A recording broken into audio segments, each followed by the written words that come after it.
Perdonar parte de la deuda que tienen cerca de 45 millones de estudiantes en Estados Unidos. Esa fue una de las promesas de campaña de Joe Biden y que hace una semana anunció como una realidad. La condonación sería hasta por $20,000 para quienes cumplan ciertos requisitos. Y la Casa Blanca afirma que así ayuda a compensar el daño económico que dejó la pandemia del COVID-19. Pero sus críticos tildan la acción como un guiño electoral para ganarse los votos de la juventud en los comicios de medio término de noviembre.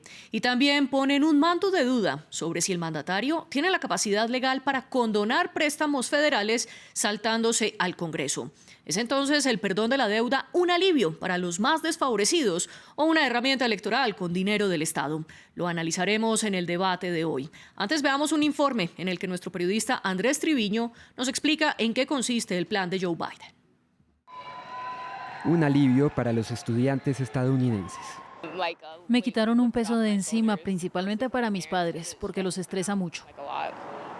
El presidente de Estados Unidos, Joe Biden, anunció que perdonará deudas de préstamos a estudiantes universitarios y recién graduados. El gobierno federal estima que 43 millones de personas se verán beneficiadas del plan. El costo total para asistir a una universidad pública de 4 años se ha triplicado durante los últimos 40 años.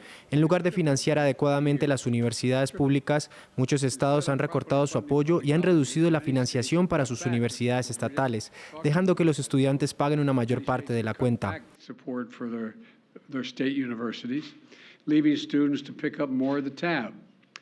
Esta nueva medida está pensada para aquellos que ganen menos de $125,000 de forma individual o $250,000 en familia anualmente y espera cancelar $10,000 en préstamos y $10,000 adicionales para estudiantes con becas federales Pell, reservadas para quienes tienen mayores necesidades financieras. El anuncio de Biden ha causado gran polémica, incluso dentro de su mismo partido.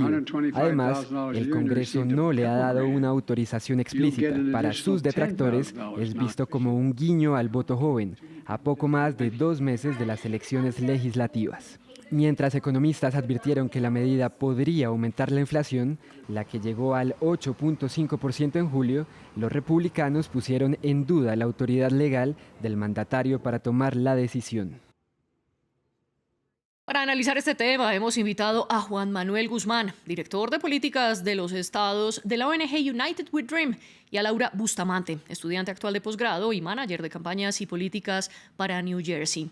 Les recuerdo a nuestros televidentes que también hacen parte de esta conversación. Dejen sus preguntas y comentarios en nuestras redes sociales. Estamos en Twitter, Instagram y Facebook, en donde nos encuentran como @France24_ES o en mi cuenta personal @MariaClaguirre. La etiqueta con la que pueden conversar en nuestras redes es numeral El Debate F24. En YouTube también pueden seguir nuestra señal en streaming. Saludamos a quienes nos escuchan también en nuestro podcast y los invito para que se conecten a nuestros contenidos de podcast de todo nuestro programa, disponibles en Apple Podcasts, Spotify, Deezer y TuneIn. Y ahora sí, empecemos la discusión hablando de la información general y comienzo preguntándole a Juan Manuel Guzmán y también dándole la bienvenida a nuestro programa. Juan Manuel, ¿qué falta para que esta medida entre en vigor y de dónde saldría el dinero que se estima que se necesitarán $300,000 millones? Bueno, el gobierno federal va a dar guías sobre cómo se va a implementar el perdón a la deuda estudiantil. Entonces hay que esperar cuáles son los lineamientos para que las personas puedan aplicar. Sabemos que algunas otras personas tienen, a través de su sistema, pueden ya ver reflejados esos balances que han sido realmente ha sido un alivio el quitarles ese peso de encima a lo que es la deuda estudiantil, que es un problema muy grande acá en los Estados Unidos, dado los costos altos de la educación superior acá en Estados Unidos. ¿Y de dónde saldría este dinero? Bueno, como todos sabemos, son recursos federales que en el pasado habían sido utilizados para salvarles o darles un salvavidas a los grandes bancos, a Wall Street. En este momento, estos recursos federales están siendo utilizados o van a ser utilizados para darle unas salvavidas a mucha gente de la clase media baja, que va a poder tener un suspiro por este gran problema que es la deuda estudiantil, que como ustedes han reportado son casi 45 millones de estadounidenses que sufren de este agravio. Nos decía Juan Manuel entonces que es un alivio y le quiero dar la bienvenida a Laura Bustamante. Si bien es un alivio y además fue una promesa de campaña, ¿por qué la administración de Joe Biden la lanza ahora a tan solo 3 meses de las elecciones de medio término en las que se renueva gran parte del Congreso? ¿Busca el voto joven el presidente Biden?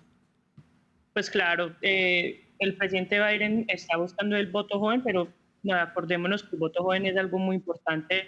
Somos un electoral muy grande en este momento en este país. También quiero hablar más que todo sobre los jóvenes inmigrantes o jóvenes, como les llamamos acá en Estados Unidos, que son primera generación. Vemos que los jóvenes han sido impactados, más que todo los jóvenes inmigrantes de primera generación, por programas como DACA. Para los que no sabemos qué es DACA, es un programa que ayuda a los estudiantes indocumentados a poder estudiar posgrado después del bachillerato en universidades de 4 años. Pero un requisito de ese programa es para que los estudiantes se puedan quedar en Estados Unidos, necesitamos estar inscritos en una universidad. Y eso lo que ha causado es que hay tienen que sacar préstamos privados que tienen una tasa de interés muy alta. Y lo que pasa es que eso es algo muy importante que estamos viendo en los jóvenes, y los jóvenes somos los que estamos votando. Entonces, si el presidente Biden quiere ser reelegido, obviamente tiene que hablar sobre esos problemas. Lo que habló el compañero antes es algo muy importante, que ¿de dónde es esta plata? Esta plata venía y se lo estaban dando ya a la gente de los bancos, a las grandes empresas, pero los que estamos necesitando ayuda somos los estudiantes de ahora, somos el futuro, nosotros somos el futuro, y hemos visto que este plan nuevo de Biden lo que va a hacer es que va a ayudar a mucha gente, más que todo a la gente inmigrante, a la gente que ha venido de otros países y que está tratando de ser parte del futuro de este país. Pero los republicanos que se oponen a esta medida han dicho que esto es hacer política con dineros federales. ¿Qué respondería Juan Manuel?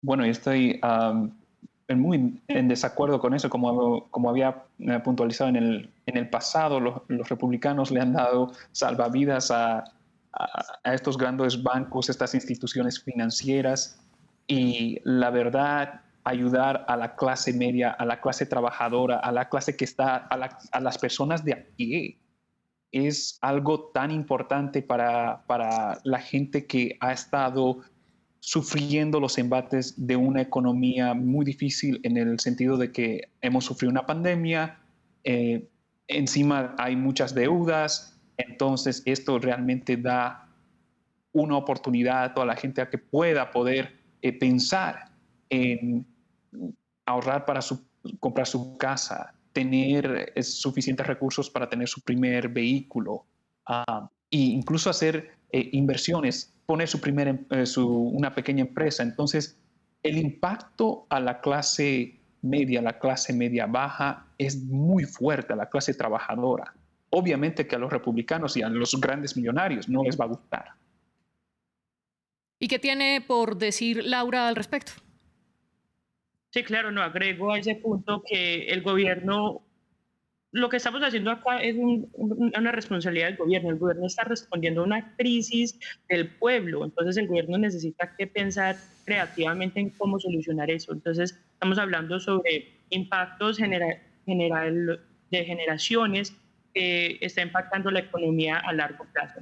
¿Qué es lo que está pasando? La gente no está comprando casas, la gente no está invirtiendo en la bolsa de valores, y la gente tampoco está teniendo familias, está decidiendo parar en casarse, en tener hijos, específicamente porque los préstamos están tan altos que la gente no pueden salir de las casas, están viviendo con sus papás, tienen 30, 35 años, y es porque simplemente no les alcanza poder pagar este préstamo tan alto. Y es algo que vemos en este país, que uno tiene que ir a la universidad para poder conseguir un trabajo, pero nos estamos endeudando para conseguir esos trabajos y ahora no podemos salir de nuestras casas porque tenemos que pagar esos préstamos. Y sin duda entonces esta medida beneficiará sobre todo a quienes se endeudaron para hacer esos préstamos y poder ir a la universidad. Sin embargo, hay una duda sobre la legalidad de la decisión, porque el presidente Biden la tomó firmando una acción ejecutiva en la que ordena la condonación. Pero ha habido todo tipo de debates sobre si tiene el poder o no. Porque el año pasado, cuando la senadora demócrata Elizabeth Warren propuso un plan legislativo para perdonar $50,000 por prestatario, el Centro de Servicios Legales de la Facultad de Derecho de la Universidad de Harvard afirmó que la ley de educación superior le daba el poder al Departamento de Educación para condonar dinero. Pero un asesor del mismo departamento refutó la idea y explicó que la competencia es del Congreso, porque es el que asignó los fondos de los préstamos federales, que son los que están en el plan de Biden, y además porque ningún funcionario puede gastar dinero o no asignado. Juan Manuel, ¿qué tanta validez jurídica tiene entonces una acción ejecutiva de este tamaño sin que tenga el aval de los legisladores? Bueno, en ese caso vemos la politización del sector judicial. Hemos visto cómo muchos derechos han sido golpeados por las cortes. Estamos hablando del derecho al aborto. Estamos hablando como programas como el DACA, cosas exitosas que le dan alivio a la gente, a la clase popular, que están siendo derrumbidas por un sector judicial que está siendo aprovechado por actores políticos, porque en realidad los actores políticos que no tienen en este momento el poder, lo único que van a hacer es tratar de poner una demanda para que las cortes lo paguen. Eso si sucede, se pelearía en las cortes, pero hasta este momento lo que sabemos es de que la gente lo necesita, el pueblo lo necesita. Entonces, a través de eso, vamos a ver si las cortes lo paran. Pero en este momento, como todos sabemos, está en curso. Y si bien es un alivio, ¿por qué saltarse el debate en el Congreso, Laura? Pues simplemente porque, como estamos hablando en este programa, es algo que no es saltarse. El presidente, vamos a ser muy claros, el presidente tiene un poder ejecutivo, entonces él está usando ese poder ejecutivo de una manera obviamente estratégica, pero también, como dice el gobierno, una persona como presidente tiene ese deber al pueblo. El pueblo lo eligió a él por esa misma propuesta, lo que él hizo, y él está cumpliendo parte, no completamente, porque él no está cumpliendo la promesa en totalidad, pero sí la está cumpliendo partemente. Y es por lo mismo que estamos en un crisis económico. El pueblo de la gente joven, el pueblo estudiante, la clase media, en este momento no tiene los recursos para poder avanzar. Entonces es algo que se necesita que hacer económicamente para poder darle esa ayuda al pueblo y dar esa palanca para que la gente pueda empezar a comprar casas, para que la gente pueda seguir teniendo las familias. Y es algo que él está haciendo, que fue parte de lo que él hizo esa promesa, y él en ese momento la está cumpliendo. Pero más allá de los beneficios, volvamos un poco como a la legalidad de la medida. Y es que, de hecho, en ese momento cuando la senadora Warren propuso el proyecto, la demócrata Nancy Pelosi, presidenta de la Cámara de Representantes, dijo que Biden no tenía el poder de condonar préstamos estudiantiles. Y ahora dice que el anuncio del presidente es audaz y que se alinea con los intereses de los demócratas. ¿Por qué ese cambio de postura, sabiendo además que Pelosi es del mismo partido de Biden? Juan Manuel. Laura, vamos con usted entonces. Sí, no, claro, pues yo no puedo dar una opinión legal porque yo no soy abogada, ni tampoco puedo hablar sobre las razones en cuales Pelosi no quiso cambiar de opinión. Lo que sí podemos admitir es que los votantes jóvenes están siendo muy claros qué es lo que ellos necesitan de su gobierno, y ellos están, sabemos que hay unas elecciones en noviembre, entonces, ¿qué están haciendo los jóvenes? Los jóvenes están demandando lo que necesitan ellos, están diciendo que quieren que el presidente haga sus promesas, y ya eso es decisión de cada político, como ellos quieran tomar sus decisiones. Y luego veremos sobre todo a qué sectores de jóvenes beneficia esta medida, pero antes hablemos de un punto de economía, y es que otra de las posturas de los críticos es que la condonación aumentaría la inflación, porque daría más dinero a los consumidores para gastar. La Casa Blanca sostiene que este aumento sería ínfimo. ¿Cuál cree usted que sería el golpe en la economía estadounidense? Perdonar cerca de 300.000 millones de dólares, teniendo en cuenta además la inflación histórica que alcanzó el país en junio y que ha sido la más alta de los últimos 40 años. Pues cuando estamos hablando de inflación, ¿qué es lo que está pasando? Lo que está pasando es que sí, obviamente vamos a tener un poco más de dinero para que la gente vuelva al mercado, pero eso lo necesitamos porque en este momento nadie está comprando casas, todo el mundo está vendiendo y la razón por qué nadie está comprando casas porque la generación que le corresponde comprar casas, propiedades, invertir en raíz, no lo está haciendo simplemente porque no son aprobados para los préstamos que se necesitan, porque tienen tantos préstamos y están tan altos por los préstamos de estudiantes, entonces no estamos viendo, estamos en una economía que está prácticamente quieta y dando ese alivio, lo que va a hacer es va a volver a reinventar y poder dar ese dinero adicional para que los estudiantes sí puedan contribuir al mercado y no estén pagando intereses a bancos que ya tienen suficiente dinero y tienen suficientes ayudas adicionales del gobierno. Ustedes dicen que este dinero lo sacan de donde era la financiación para los bancos. Sin embargo, los republicanos sostienen que esta medida beneficiaría a estudiantes ricos y que a la final es la clase media y pobre también, además de la rica, la que pagaría esto a través de sus impuestos. Juan Manuel, ¿es esto cierto? Bueno, es que eso no tiene sentido porque los millonarios no tienen esa deuda. Los que se adeudan son la gente que no puede pagar los costos altos de la educación. Entonces eso no tiene sentido. Es importante recalcar de que obviamente es un tema profundo. No estamos diciendo que lo que hizo Biden va a solucionar todo el problema. Hay muchas cosas más que hay que hacer. Es un problema muy profundo.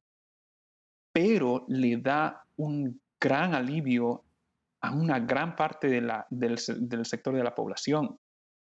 Y a veces uno se pone a pensar por qué, en este caso, algunos conservadores se oponen a alivios que le afectan directamente a la gente. Obviamente, no vamos a dudar de que quizás hayan cálculos políticos. El hecho, sin embargo, el hecho es de que la gente, y hemos visto a través de las redes sociales, gente llorando, personas de a pie que han dicho esto me cambia la vida, aunque sean 10,000 o 20,000 dólares, que en el caso especialmente los jóvenes que están iniciando su carrera, eso es la diferencia entre poder comprarse un vehículo, poder pagar la renta o no. Entonces es bien importante que si bien es un tema muy profundo, este es un gran alivio para muchas personas en los Estados Unidos, millones de personas. Pero todavía no se conocen los detalles de esa medida. Por ejemplo, ¿hasta cuándo se va a condonar esos préstamos o desde qué periodo se acoge, Juan Manuel? ¿A qué se debe esta ausencia de información por parte de la Casa Blanca? Bueno, como toda política, pues necesita pasar por un tema técnico burocrático, ¿no? Cada vez que el gobierno, en este caso el Ejecutivo, lanza un decreto o una orden ejecutiva, pues tiene que haber lineamientos, porque obviamente es bien complicado y tiene que ser un detalle de pasos, quiénes sí, quiénes no, cuánto tiempo. Entonces, ese proceso, obviamente el gobierno federal tiene que dar lineamientos, especialmente el Ejecutivo, el Departamento de Educación. Y obviamente va a tomar cierto tiempo, pero sin embargo es de que, de nuevo, el punto es de que la gente se beneficie y es importante para poder dar un alivio a muchas personas que en este momento están pasando a través de un momento de crisis, ¿no? Y ustedes bien han explicado que las deudas universitarias en Estados Unidos son millonarias y que son uno de los grandes problemas del país. Y hay otro tema allí y es la equidad racial.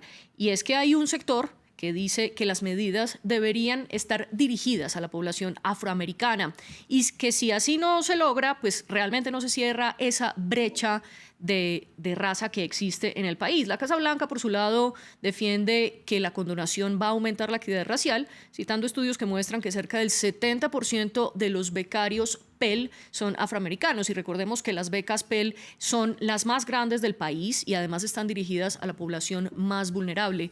Laura, ¿usted opina que esta condonación aumenta o no la inequidad racial? Claro que aumenta la equidad racial, y más que todo porque, como hablé un poquito anterior, ¿quiénes son las personas que necesitamos sacar préstamos para poder atender la universidad? Son la gente afrolatina, son los inmigrantes, son la gente que son primeras generaciones. ¿Y por qué? Porque muchas veces esas mismas generaciones, nuestros papás, los papás de esta comunidad, nunca han ido a la universidad, nunca han estudiado acá en este país. Entonces también vemos que acá en Estados Unidos no hay suficientes personas que puedan explicarle a las personas qué es lo que están haciendo, qué es un préstamo, cómo se hace un préstamo, qué son las cosas. Entonces, lo que estamos viendo es que la gente inmigrante, la gente afroamericana, ellos van, sacan estos préstamos, van a la universidad porque es lo que pensamos que tenemos que hacer. Entonces, ellos son la gente de bajos recursos y muchas veces les recuerdo que muchos inmigrantes no son elegibles para muchas de las ayudas federales para los estudiantes. Entonces, ¿qué les toca que hacer? Para ellos poder ir a la universidad, tienen que sacar préstamos privados. Entonces, todo esto eso es una política que realmente sí está ayudando a la comunidad afrolatina y también a los inmigrantes. Pero si usted bien dice que hay sectores más afectados como los afrolatinos, los migrantes, los afroamericanos, ¿por qué entonces no hacer una política sectorizada dedicada únicamente para estos segmentos de la población y al contrario abrirlo para todos quienes tienen deudas federales? Laura. Lo vemos es porque también a la misma vez, o sea, eso es una manera de no excluir a la comunidad, porque de todas maneras hay otras personas que de pronto no son de esta raza, que también están pasando por lo mismo. Entonces, la idea aquí no es excluir a las personas, sino que ayudar a las personas que más se pueda, pero sabemos que esta política es específica para lo que dijimos antes, es que los afroamericanos son los que han, y los afroamericanos son los que han aplicado, la mayoría de ellos son los que han aplicado los Pell Grants. Entonces, vemos una póliza en la cual estamos llegando a la mayoría del pueblo, pero de todas maneras vemos que sí cierran ese gap de la ecualidad racial. Y Juan Manuel, ¿cómo cerrar esta inequidad racial con programas y con donaciones segmentadas por población o abierta al público en general como la que tiene el presidente Biden?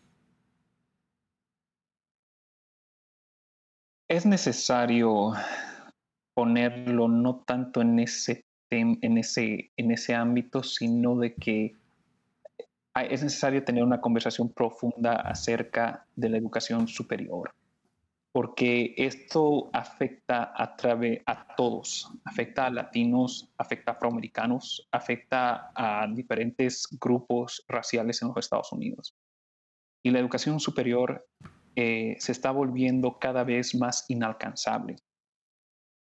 Nosotros hemos abogado y abogamos porque haya educación gratuita, pública, en vez de seguir invirtiendo en muchísimas cosas que los gobiernos invierten, que a veces no tienen sentido. Es necesario invertir en la educación.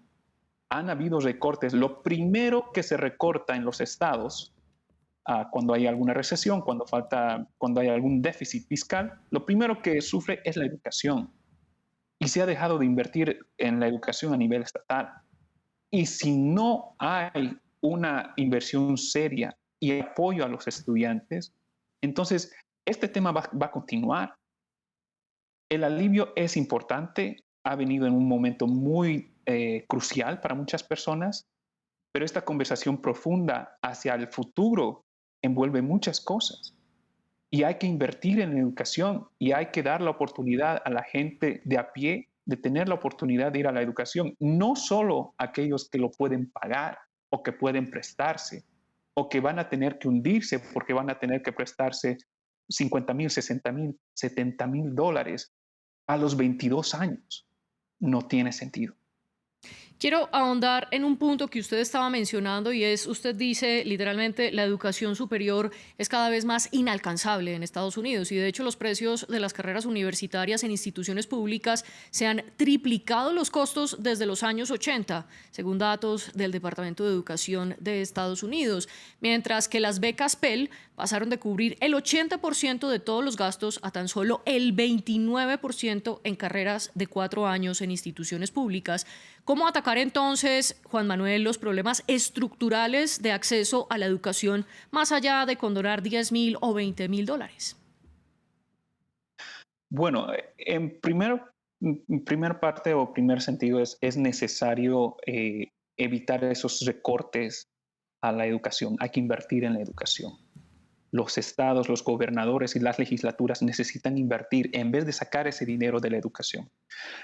Número 2, se tiene que poner, se necesita hacer auditorías, no solamente a las universidades públicas, sino hay muchas entidades privadas que han convertido la educación superior en un negocio. Y muchas de estas universidades no necesariamente son muy buenas, pero ofrecen muchísimas cosas y al final la gente termina endeudándose para ir a estas instituciones privadas. Tercero, es necesario de que las universidades pongan y dejen de invertir recursos en cosas como estadios, cosas que aumentan la experiencia del estudiante, no necesariamente su actividad académica. Muchas universidades están invirtiendo muchísimo dinero en cosas que la verdad no tiene sentido. Y de nuevo, hay como una perspectiva de negocio antes que actividad académica, ¿no? Sí, y ahora... Y cuarto, continúa. último, bien rapidito, el último punto. Creo que necesitamos también un cambio cultural, porque muchas familias, y esto también sucede en las familias migrantes, ¿no? Tienes que ir a la universidad, sí o sí, porque solamente ese es el camino. Hay que también nosotros reflexionar y ver de que hay carreras técnicas, hay negocios, y ponemos y educamos a nuestros niños diciéndoles que el único camino al éxito es la universidad. Hay varios caminos. Entonces, esa es una conversación, te di 4 puntos, pero creo que hay más.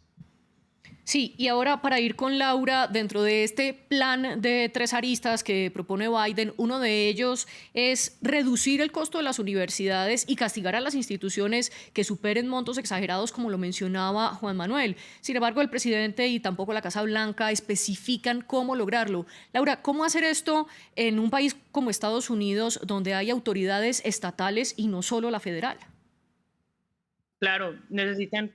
Bueno, el presidente puede asignar una ley federal y obviamente les tocaría trabajar con el Congreso, pero esas son las cosas que muchos gobernadores también han estado tratando de ayudar, y también vemos que hay un programa muy similar en los niveles estatales. Puedo hablar yo sobre Nueva Jersey, que es donde vivo, que vemos que los gobernadores, la legislatura a nivel estatal le ayuda a las universidades públicas para poder rebajar el precio del anual, pues, de la educación. Entonces, podemos ver un sistema así muy similar federal. Entonces, sí hay sistemas, sí hay todo lo que ha pasado, lo hemos visto y todavía existe. Lo que podemos hacer es coger los sistemas que sabemos que funcionan y que han ayudado a muchos estudiantes. Yo fui a una universidad pública, hacer lo mismo, pero podemos hacerlo al nivel nacional. Entonces, eso es una opción, y también requiere que el presidente también trabaje cercamente con los gobernadores para poder mejor entender cuál es el estatus en esos estados estatales.